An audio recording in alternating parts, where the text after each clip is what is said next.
Dans le souci permanent de contribuer universellement au bien-être de l'humanité par les substances biologiques naturelles, l'ONG Savoie d'Afrique Plus et SAP Laboproduction, dont les spécialités sont le foie et les organes de reproduction du consultant international en phytothérapie, le sachant Tokenglele, alias Dr Gampin, vous invite à consommer son complément alimentaire que voici.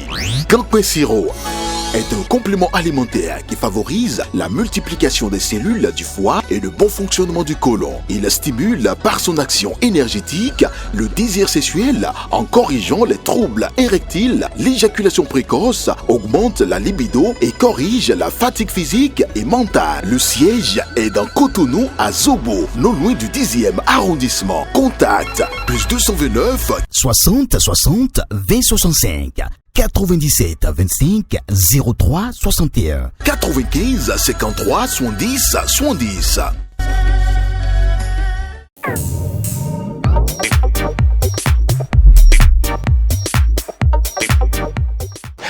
Mardi 23 avril 2024, c'est l'heure de suivre la rencontre exclusive, votre rendez-vous incontournable où nous explorons les idées et les visions de personnalités marquantes. Ce soir, nous avons l'honneur d'accueillir Guy Mitope, ancien député et porte-parole du Parti Les Démocrates.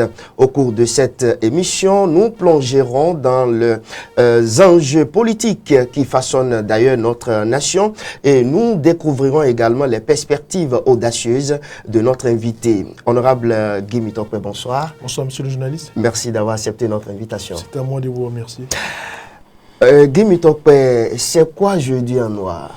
Merci infiniment, monsieur le journaliste. Avant de répondre à votre question, je voudrais d'abord vous remercier pour l'initiative et vous remercier aussi vos internautes, remercier Guéry TV pour tout le combat que vous faites. Parce que, quoi qu'on dise, vous contribuez aussi à l'enracinement de notre démocratie. Donc, je voudrais vous remercier, non seulement vous, mais toute l'équipe aussi qui vous entoure. Merci. Et donc, les Jeudis en Noir, c'est une initiative aujourd'hui de jeunes leaders politiques de la société civile, de différents bords. Tous ceux qui sont déçus aujourd'hui de la gouvernance de notre pays, tous ceux qui sont dépassés, je vais dire, par tout ce qui nous arrive depuis bientôt 8 ans. Et donc, les Jeudis en Noir, c'est une manière, c'est une forme pour nous de dénoncer les abus. C'est une forme pour nous de dénoncer la cherté de la vie. C'est une forme pour nous de dénoncer les brutalités policières. C'est une forme pour nous de dénoncer la mévente dans nos marchés. C'est une forme pour nous de dénoncer la manière dont ce régime a contribué à fragiliser l'emploi dans notre pays à travers une loi comme par exemple la loi sur l'embauche. Et donc, pour nous, jeunes aujourd'hui, qui sommes prioritairement concernés par tous les abus de ce régime, nous avons décidé de rester dans une initiative, dans un mouvement. Et ce mouvement aujourd'hui transcende le cadre de tous les partis politiques. Et c'est même l'occasion pour moi de vous dire, les Jeudis en Noir, lorsque cela a été lancé le jeudi 18 avril 2024, il y a eu beaucoup de personnes qui sont entrées en contact avec nous. Et soyez certains, même des jeunes de la mouvance présidentielle, qui sont rentrés en contact avec nous pour nous dire, franchement, trop, c'est trop. Et donc, c'est pour nous une manière de nous exprimer, dire à nos compatriotes que nous ne sommes pas d'accord avec, je l'ai dit tout à l'heure, toute cette méchanceté politique et toute cette tentative d'exclusion et cette manière de stigmatiser même nos populations. Parce que dans les pratiques de ce régime, on se rend compte qu'au lieu de combattre la pauvreté, les responsables, les membres de ce régime combattent plutôt les pauvres. On va et donc, parler tout ça, tout voilà, à l'heure. pour nous, ça va se passer comment? Est-ce qu'il s'agit de se retrouver quelque part chaque jeudi ou bien c'est une autre stratégie carrément? Non, ce qui va se passer avec cette initiative, c'est d'abord que vous êtes journaliste, donc je suppose déjà que le jeudi prochain, vous irez en noir. Voilà, les membres de la régie, les membres de l'équipe qui vous entoure. Et donc, la présentatrice de votre journal, parce que vous êtes des concitoyens. La question de la cherté de la vie vous concerne. Lorsque on constate les brutalités policières dans la circulation, ça vous concerne. Lorsque les policiers, au lieu d'assurer la sécurité, provoquent les accidents, ça vous concerne. Bon, à ce niveau de mon propos, je voudrais bien préciser que ce n'est pas bien sûr tous les policiers. Il y a un certain nombre d'entre eux qui font excès de zèle. Et donc, l'initiative, c'est que si vous êtes commerçant, vous allez dans votre boutique en noir. Si vous êtes mécanicien, vous allez dans votre atelier en noir. Si vous êtes boulanger, vous allez à votre boulangerie ce jour-là en noir. Et donc, pour le moment, l'initiative Les Jeudis en noir n'a pas encore pris la décision d'arrêter le travail. Donc, nous disons, si vous êtes avocat, votre toge est déjà en noir. Donc, vous vous exprimez déjà en noir. Si vous êtes médecin... changer ce qui est en blanc et à l'intérieur en noir. Par exemple, non, mais par exemple, si vous êtes médecin, que vous êtes d'accord avec ce mouvement, votre blouse est en blanche, mais en blanc plutôt, mais vous mettez un brassard noir. Si vous êtes zème, que vous ne voulez pas changer votre maillot et pour ne pas qu'on ne vous reconnaisse pas, vous mettez un brassard noir. Et donc, l'idée à la base, c'est que du nord au sud, comme je l'ai dit dans les propos liminaires lorsqu'on est en train de lancer le mouvement, du nord au sud, de l'est à l'ouest, au centre, que dans tous les pays, on puisse exprimer notre désapprobation par rapport à ce que nous vivons depuis 8 ans. Et donc, je l'explique, il n'y a pas de t-shirt spécifique. Parce que lorsqu'on était en train de lancer le mouvement, effectivement qu'on était en t-shirt. Beaucoup ont vu des t-shirts avec l'écriture non, griffé non. Donc beaucoup nous ont appelés où on peut se procurer des t-shirts. Non, on ne veut pas faire dépenser. Du business avec. Voilà, non seulement on n'a pas envie de faire un business, mais de l'autre côté, on ne veut pas encore faire dépenser les sous qu'ils n'ont pas. Parce que la misère ambiante oblige. Et donc, est-ce que vous avez un t-shirt noir? Est-ce que vous avez une chemise noire? Je suis en chemise noire, c'est pour lancer le mouvement. Est-ce que vous avez aujourd'hui un good luck noir? Est-ce que vous avez un pagne noir? Parce que le noir, en Afrique, est symbole de tristesse, est symbole de désolation, est symbole de deuil. On n'a pas envie de dire les jeudis noirs parce que nous ne sommes pas les oiseaux de mauvais augure. C'est pour cela que nous disons les jeudis en noir. On se met en noir pour dire notre désapprobation vis-à-vis de ce que ce régime nous impose et on se met en noir pour dire notre non. Et donc, pour revenir là-dessus sans trop garder la parole, c'est juste dire à nos compatriotes, pour le moment, on n'a pas encore lancé les mots d'ordre. Est-ce que vous êtes étudiant? Allez au cours. Portez votre noir. Est-ce que vous êtes, je l'ai dit tout à l'heure, dans quel autre corps de métier vous êtes? Mettez votre noir, allez au boulot. Donc pour le moment, il n'y a pas de question, il n'y a pas encore de point de rassemblement, il n'y a pas encore d'arrêt de travail. Quel que soit ce que vous faites, faites-le, mais soyez en noir les jeudis. Le moment viendra. J'espère que les questions qui vont suivre me permettront de le dire parce qu'il y a différentes étapes. Et donc, pour le moment, c'est la phase de sensibilisation. Pour le moment, c'est la phase d'information afin que tous ceux qui ne savent plus à quel sein se vouer. Parce que vous avez, moi je le dis souvent aux gens, nous qui sommes des acteurs publics, Dieu nous a fait cette grâce. Quand nous parlons, ça se comprend, ça s'entend. Mais la pauvre dame qui est en train de vendre peut-être son adoyo à côté de la voie, quand elle est brimée, quand elle parle, qui entend? Personne. Et donc, nous, notre rôle, c'est de faire entendre la voix de ces personnes qui n'ont personne auprès de qui parler. Et donc, parce que le Seigneur nous a fait cette grâce d'être acteurs publics, de pouvoir parler et qu'on nous écoute. Donc, ces personnes-là qui n'ont personne pour me répéter, et auprès de qui elles parleront et on entendra ou on écoutera, notre rôle, c'est de relayer. Leurs propos, c'est de relayer leurs frustrations et c'est aussi en même temps de leur faire des propositions. Des propositions. Oui. Après l'étape de sensibilisation, suivra quelle étape? Après l'étape de sensibilisation, nos compatriotes vont comprendre que, d'abord, la phase de sensibilisation permettra de comprendre quoi? La phase de sensibilisation permettra de comprendre que nous devons rester dans le même feeling. Nous devons rester dans le même état d'esprit. Parce que ce régime en abuse. Ce régime, à cause de ses orientations politiques, le maïs est cher aujourd'hui. Tout ce qui est vivrier est cher. Le nombre de familles de notre pays qui dormiront aujourd'hui, ou bien le nombre de familles qui n'arrivent pas à prendre les 3 repas par jour, seul Dieu le sait. Parce que d'ailleurs, il n'y a aucune statistique qui peut le prouver. Et la misère ambiante dans le pays. Et donc, dans une première phase, nous dirons à toutes ces personnes qui sont frustrées, à toutes ces personnes qui sont dépassées, que nous sommes déjà dans cet état d'esprit. Parce que la question de la cherté de la vie, la question des méventes, la question de la paupérisation des emplois, la question même de la raréfication des emplois, et aussi les questions politiques, la question de l'exclusion politique. Il faut qu'on dise non à l'exclusion politique, parce que l'exclusion politique a pour conséquence les détonations. L'exclusion politique a pour conséquence la déstabilisation du pays. Et donc tous ceux, comme je l'ai dit tout à l'heure, qui subissent cette misère de la faute ou bien à cause de la gouvernance de ce régime, tous nous mettrons en noir. La prochaine étape, nous commencerons maintenant à donner des mots d'ordre. À Porto-Novo, ici, la place centrale sera occupée par des personnes en noir. À Cotonou, les places centrales de Cotonou, la place Bulgarie, la place Lénine, la place Étoile. Mais pour le moment, il n'y a pas de mot d'ordre. Mais le temps viendra progressivement où nous dirons aux Béninois et aux Béninoises, sortez. Que vous soyez à Djougou, que vous soyez à Sabalou. Non, d'ailleurs, je vais donner... Non, au moment opportun. Non, nous sommes dans un régime d'information. Nous n'avons pas besoin d'autorisation. Nous avons besoin d'informer les autorités, de leur donner notre itinéraire. Mais nous sortirons en son temps. Et la spécificité, nous sortirons en levant les bras pour montrer que nous ne sommes pas venus pour casser. Nous ne sommes pas venus pour casser. Nous ne sommes pas venus pour brûler. Nous ne sommes pas venus pour détruire. Et donc, la loi doit nous permettre de sortir.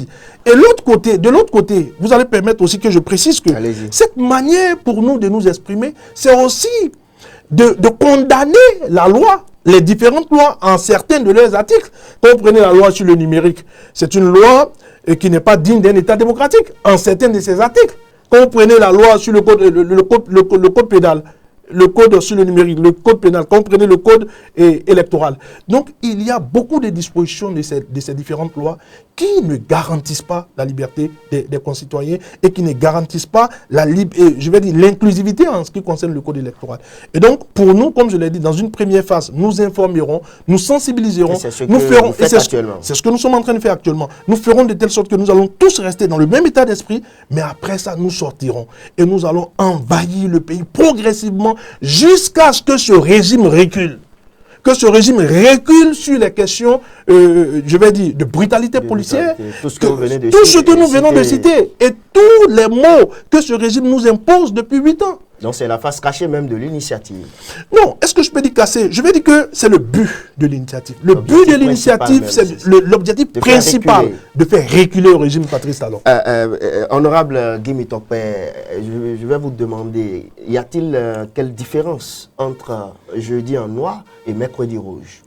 Non, je vous remercie pour cette question. Vous savez, moi-même, j'ai fait partie de cette initiative des Mercredis Rouges. Mais aujourd'hui, c'est avec un peu de recul, on peut dire qu'il y a beaucoup de déceptions. Il y a beaucoup de déceptions parce qu'aujourd'hui, ce pourquoi nous condamnons ce régime, ceux qui sont au cœur de ce régime, ceux qui sont aujourd'hui, si vous allez me permettre que je le dise ainsi, ceux qui constituent les caciques de ce régime aujourd'hui, sont les initiateurs des Mercredis Rouges. Aujourd'hui, ceux qui ont même incarné les Mercredis Rouges, c'est eux qui aujourd'hui encouragent le régime dans ses dérives. Vous voulez dire quoi par là? Non, je voudrais dire qu'il ne faut pas faire comparaison. Donc ça veut dire que le Mercredi Rouge, quelqu'un était dans l'ombre à l'époque, c'est ce que vous voulez dire? Je n'ai pas de preuve pour le dire. Mais je dirais que, compte tenu d'un certain nombre de choses qui s'étaient déroulées en son temps, les Mercredis Rouges probablement avaient été soutenus. Parce que quand vous voyez aujourd'hui des personnes qui, au moment où le président Yahi était au pouvoir, avaient pris le devant d'un certain nombre de luttes. Et aujourd'hui, ces personnes sont au cœur de l'appareil d'État et gardent un mutisme. On est tenté de dire que ces personnes étaient quoi qu'on dise, avaient le soutien. Vous venez de le dire, pour NDC directement. Non, oui, j'ai pas envie de le dire. Et si j'ai pas envie de le dire ainsi parce que j'ai pas de preuves. Oui. Voilà, j'ai pas de preuves, donc j'ai pas envie de le dire. Mais vous étiez quand même dans le siècle restreint à l'époque. Oui, je n'étais pas à la phase, je dirais, décisionnelle. Moi, j'ai toujours été un bon serviteur et je continue même jusqu'à l'heure où je vous parle de rester un bon serviteur. Et donc, à ce niveau, il n'y a pas de tabou derrière la question. Seulement que je ne voudrais pas avancer des choses pour lesquelles je n'ai pas de preuves. Et donc, à ce titre, je voudrais dire que comparaison n'est pas raison, comme j'avais commencé à le dire. Les jeudis en noir, il ne faudrait pas les comparer avec les Mercredis Rouges. Parce que les initiateurs des Mercredis Rouges n'ont pas été des modèles. Parce que, écoutez, ceux qui étaient à la base des mercredis rouges, on leur a fait confiance. On pensait que c'était des démocrates. Parce que le nœud gorgien, aujourd'hui, qui met en difficulté ce régime, c'est sa compréhension de l'état de droit. Et donc, sur la question des états de l'état de droit, ce régime est hors sujet complètement. Et donc, tous ceux qui, sur la base des arguments avancés pour mobiliser le peuple autour de leur initiative, devraient être aujourd'hui des modèles. Et je vous ai dit que moi, j'ai fait partie des mercredis rouges. Quand ça n'allait pas, j'ai fait partie de ceux qui, très tôt, quand j'ai constaté des dérives, j'ai dit non, je ne m'associe pas à ça. Et depuis que j'ai quitté, je continue de rester dans mon couloir avec ceux qui pensent aujourd'hui que le Bénin n'est plus dans le couloir de la démocratie. Donc, et du côté du peuple. On peut vous faire confiance. Non, vous savez, ce serait trop facile que je dise faites-moi confiance. Mais je dirais que Dieu nous prête la santé et la vie et nous verrons la suite des événements. Parce que... Le pouvoir change. Non, mais écoutez, j'ai déjà été au pouvoir. Donc, on ne m'a pas chassé du pouvoir. C'est en toute responsabilité avec mes camarades de son temps, en son temps plutôt, que nous avons pris la décision de partir. Et même quand, avec mes camarades, on avait pris la décision de partir, j'avais eu l'opportunité de revenir sur mes propos ou de reprendre mes vomissures. Mais je continue de dire que vous voulez rester... dire quoi par là? Non. Est-ce que d'antan, quelqu'un était venu voir l'honorable Guy Mitopé pour négocier avec lui? Non, mais monsieur le journaliste, Oui, vous savez... On a envie de comprendre. Oui, vous savez, les populations ont droit à la vérité. Oui. Et la vérité, c'est que si un acteur public vous dit que lorsqu'il est au devant d'une dynamique, il n'a jamais été approché, il ne vous dit pas la vérité. Non, parlons de votre cas. Oui, j'en viens à ça. Oui, allez-y. Mais écoutez, j'ai plusieurs fois été appelé. Par qui? Non, je ne voudrais pas rentrer dans les détails. C'est vrai que tout à l'heure, je disais que je ne voudrais pas faire de focalisation. On sait qui était au devant de la marche des mercredis rouges. Mais est-ce qu'il y avait une main noire derrière? Est-ce qu'il y avait un financement occulte? Je ne saurais le dire parce que je n'ai pas de preuves pour avancer sur là. La belle preuve est qu'aujourd'hui, en lançant les jeudis en noir, c'est l'occasion pour moi de le dire. On n'a aucun sponsor. Et vous savez combien de fois pour faire de pareils rassemblements, pour faire de pareilles luttes, on a besoin à des moments donnés pour... voilà, c'est clair. Tout ce qui concerne les humains, on a besoin de financement. C'est même l'occasion pour moi, alors que je profite de votre caméra, pour dire toutes les bonnes volontés en République du Bénin qui sentiront le besoin d'apporter une contribution quelconque pour que la mayonnaise puisse véritablement prendre en ce qui concerne les jeudis en noir, nous ne serons pas contre.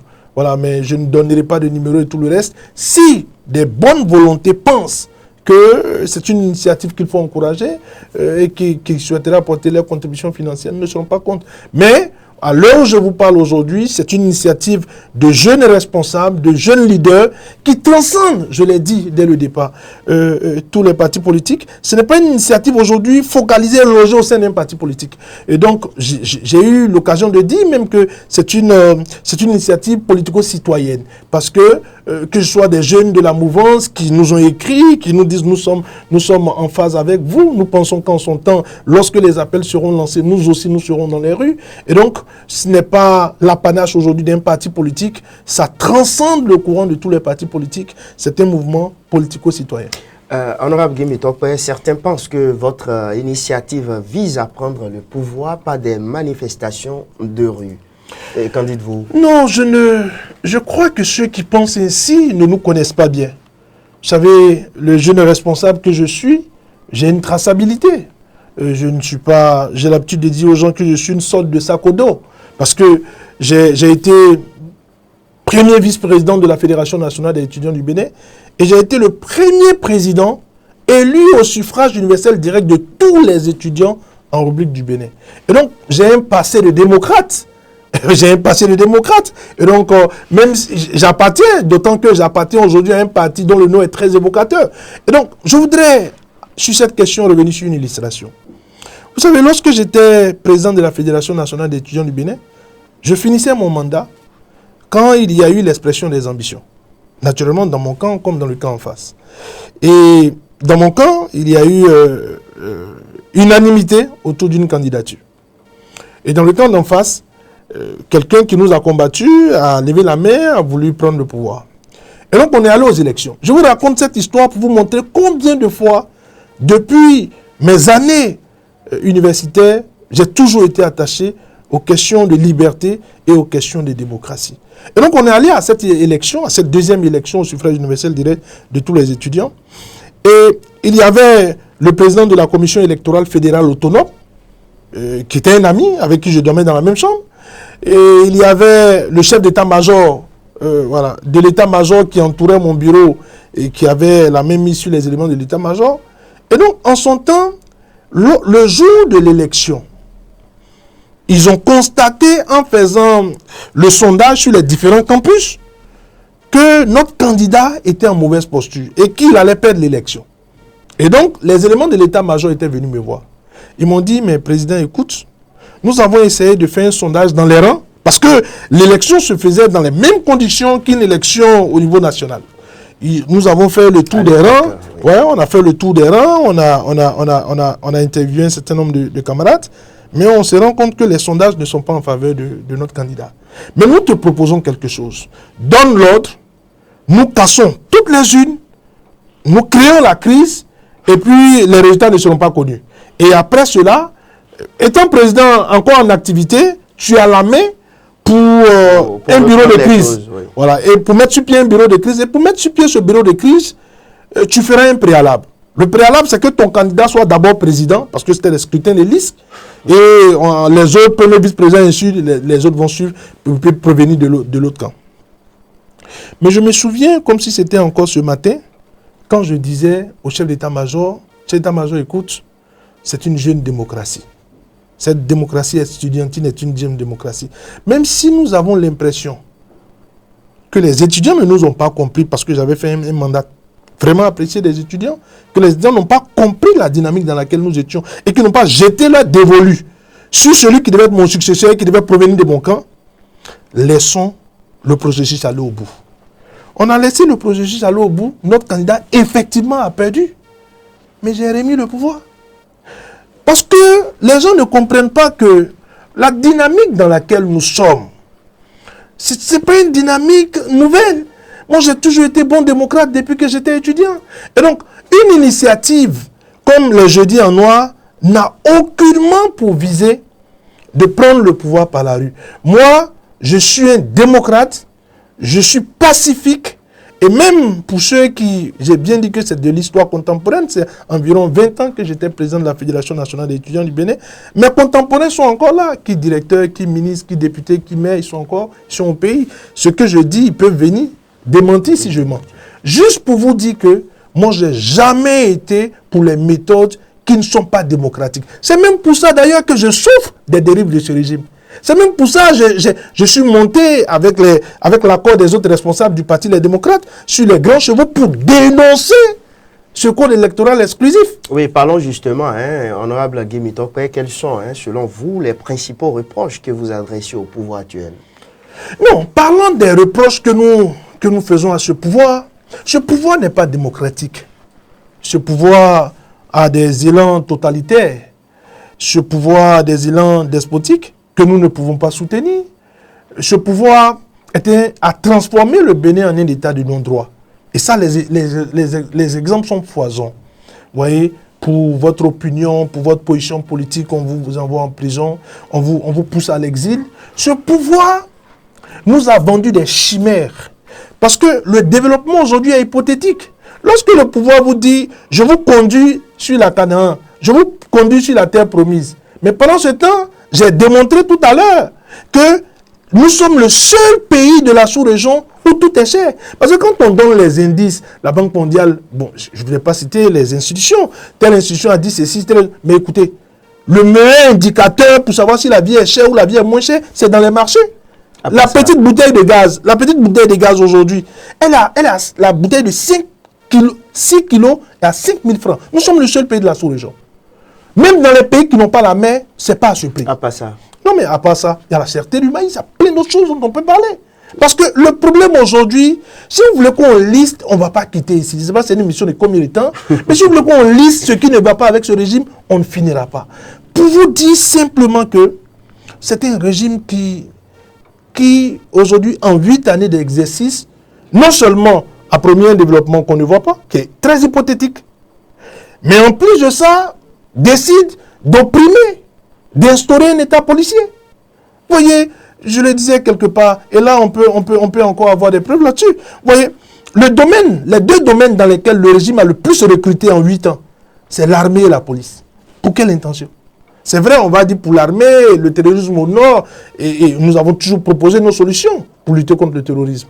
Mais aujourd'hui, la tendance, c'est que le régime veut nous conduire vers un État policier. Et là-dessus, nous ne pouvons pas donner notre accord.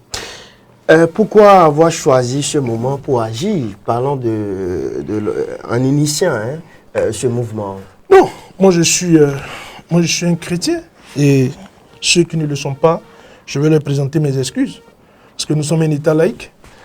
Il est dit dans le livre de Ecclésiaste, chapitre 3, il y a un temps pour toutes choses. Il y a un temps pour se taire, il y a un temps pour parler. Il y a un temps pour se reposer, il y a un temps pour se mettre en activité. Il y a un temps pour rire, il y a un temps pour pleurer, ainsi de suite. Et donc, nous estimons que c'est le temps. Le jeudi en noir, lancé en cette période, c'est le temps. Parce que, écoutez, nous en avons jusqu'à la gorge. Le peuple en a jusqu'à la gorge aujourd'hui. Je le disais, combien de familles aujourd'hui béninoises ne pleurent pas dans le silence je vais dire aujourd'hui, de l'indifférence. Parce que on a l'impression, vous savez, j'étais dans une émission et je me suis référé à cette dame qui a été porte-parole des personnes licenciées au niveau du ministère de l'Agriculture et qui a été un peu émue au cours de son intervention. J'ai eu beaucoup d'émotions aussi quand je l'écoutais. Mais j'ai épousé ses propos. Parce qu'on a l'impression que le président Patrice Talon et son équipe, ils ne peuvent pas comprendre certaines choses. On a l'impression qu'ils sont sur les nuages et que le peuple est sur la terre. Parce qu'ils ne peuvent pas comprendre combien de familles dorment sans manger. Ils ne peuvent pas comprendre ça. Ils ne peuvent pas comprendre dans ce pays que les gens sortent le matin pour aller travailler, rentrent très tard dans la nuit, mais leur travail a été dévalorisé à cause de leurs lois. Ils ne peuvent pas comprendre aujourd'hui que des Béninois meurent à cause de 500 francs parce qu'ils n'arrivent pas à payer des comprimés. Ils ne peuvent pas comprendre ces choses-là. Et donc, c'est de notre responsabilité, c'est de notre rôle de dénoncer ces choses et en retour de faire des propositions. Avant de boucler ce numéro de l'entretien, de la rencontre exclusive, honorable, dites-nous comment se porte l'opposition au Bénin? Moi, je voudrais... Je ne sais pas si c'est déjà les mots de fin. Non, pas encore. Voilà, je voudrais d'abord saluer nos populations pour leur résilience. Parce que qui parle d'opposition, moi je ne vois pas l'opposition en termes de partis politiques, de mouvements et tout le reste. Je vois l'opposition dans un prisme du peuple, dans le couloir ou dans l'angle du peuple. Le peuple aujourd'hui, je l'ai dit tout à l'heure, en a jusqu'à la gorge. Parce que pressuré, parce qu'opprimé, parce que brutalisé. Et donc l'opposition aujourd'hui, c'est ceux qui au sein de ce peuple ont le courage encore de parler alors qu'on arrête les gens. Ceux qui ont le courage encore de parler alors qu'on pousse les gens à l'exil. Ceux qui ont le courage encore de parler alors que beaucoup d'autres choses se font. Donc c'est un peu ce que je peux dire. Le parti Les Démocrates cherche-t-il toujours à collaborer avec les autres forces de l'opposition au Bénin? Non. Parce que on constate qu'il y a un jeu de ping-pong entre les démocrates je crois que cette... et la FCBE. Je crois que cette question veut me pousser peut-être un peu sur le terrain d'une des dispositions du code électoral qui parle de coalition de gouvernance. D'abord, nous l'avons dénoncé. Pour nous, la question de la coalition de gouvernance au sein de ce code électoral est la plus grande manigance dans ce code électoral. Et donc, nous ne sommes pas pour, tel que libellé dans le code. Et nous condamnons cela. Voilà. Nous dénonçons et condamnons cela. Maintenant, en dehors de ça, nos rapports avec les autres partis politiques, nous sommes des humains. Il n'y a que pour le Bénin que nous nous battons tous. Et donc, là-dessus, il n'y a pas d'animosité, il n'y a pas d'inimitié. Nous sommes de l'opposition et à ce titre, nous nous battrons pour que ce que nous disons puisse être compris et changé. Donc, c'est ça. On connaît déjà un candidat pour la présidentielle de 2026. Il s'agit de Kémy Séba. comme vous êtes panafricaniste, quelle est votre première réaction? Oh, je ne sais pas s'il est déjà candidat, mais c'est quelqu'un pour qui... déjà son... Non, j'ai suivi l'intervention à laquelle vous faites référence. Je ne l'ai pas nommément entendu dire qu'il est candidat. Il a émis des hypothèses, voilà, qui ne l'écarteraient pas forcément d'une possibilité d'être candidat.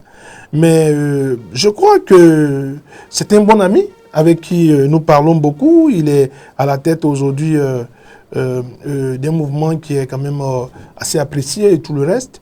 Mais en ce qui concerne les questions de candidature, je crois que il faut laisser d'abord la latitude au groupe auquel il appartient d'apprécier sa candidature. Quant à nous autres, je l'ai dit, je n'ai pas d'animosité avec lui, j'ai beaucoup de fraternité avec lui. Et puis, c'est quelqu'un dont j'apprécie les prises de position voilà, sur beaucoup de sujets. Et donc là-dessus, je voudrais quand même que ceux qui se donneront la latitude de commenter une probable candidature venant de lui, soit d'abord les gens de son camp. Le week-end prochain, les centrales syndicales seront donc dans la rue de Cotonou pour dénoncer tout ce que vous venez de dire tout au long de ce numéro de l'émission. Est-ce que le parti les démocrates sera-t-il de la partie ou les géniteurs du mouvement, les jeudis en noir, seront-ils de la partie? Ça va se passer comment? Non, d'abord, vous savez, il y a que les raisons qui conduisent les centrales dans la rue sont pratiquement les mêmes raisons qui nous font courir depuis des temps. Et donc, nous ne sommes pas contre une marche le samedi prochain.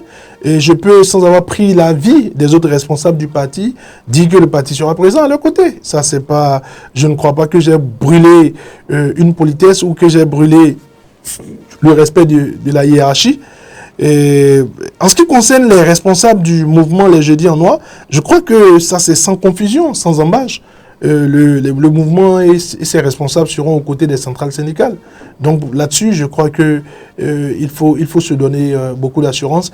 Et je voudrais même profiter de l'occasion de cette émission, dire à toutes nos populations et aux travailleurs, aux non-travailleurs, de soutenir cette marche du 27 parce qu'il s'agit pour nous de faire reculer le régime. Nous sommes à la fin de ce numéro de l'émission La Rencontre Exclusive. Guy Mitope, votre conclusion? Je voudrais d'abord vous remercier. Remercier ceux qui vous entourent, remercier toute l'équipe qui vous entoure, vous remercier pour le professionnalisme de votre travail et puis lancer un appel aux responsables de ce régime. Leur demander que le plus important, leur dire plutôt que la chose la plus importante, c'est que nous puissions garder ce pays dans la paix.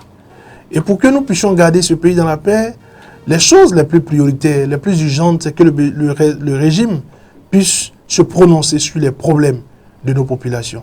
Trouver en urgence des solutions aux problèmes de la cherté de la vie. Trouver en urgence des solutions aux problèmes de la paupérisation de l'emploi. Et enfin, que le régime puisse avoir une approche inclusive en ce qui concerne l'organisation des élections à travers une relecture de ce code électoral qui est purement et simplement exclusif. Et donc, pour moi, le jeudi prochain, que vous soyez maçon, que vous soyez commerçante, que vous soyez à la recherche d'emploi, que vous soyez étudiant, vous devez tous vous mettre en noir. Ceux qui, pour imposition d'avoir peut-être une tenue au niveau du travail, peut-être en blanc, ceux qui portent les blouses, mettez seulement un brassard noir sur le bras, sur l'un de vos bras.